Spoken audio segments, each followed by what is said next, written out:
So today we'll be creating a CRM web application using GoCodeo. So let's get started. Firstly, we'll be adding the command SaaS Builder init. Post that, we'll enter our project name, which is Pipeflow. Then we'll be adding the prompt to create the CRM SaaS app. Here we'll be choosing the CRM template and we'll be using the Next.js plus Supabase framework for this. Post that, we'll be adding all the Supabase project keys and we'll be using Gemini 2.5 Pro model over here. After that, we'll add Google's API key. As you can see, task 1 has been run successfully and the UI has been generated. The auth agent is running the second task and authentication has been added. Task 3 has also been successfully finished.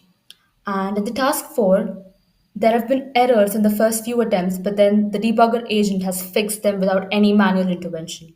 Here, all the migration folders are being created. All the dependencies have been installed and the app is now live on the local host. So this is the home page of the application that we've built. The features we've described in the prompt are all in place now.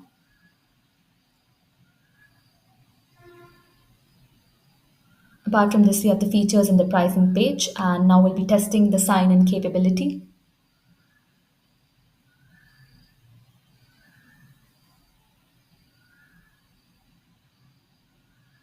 Now that we've logged in successfully, let's have a look at the other features that we have. So here's the dashboard.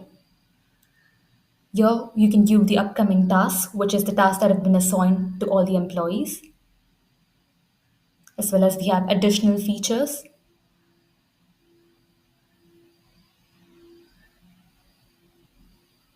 And the team members section, which comprises of all the team members in the company. Now we'll be heading over to the settings sections. So here are the features that are under it.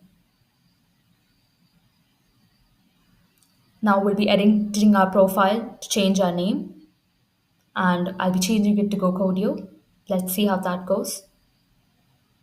So the profile has been updated successfully.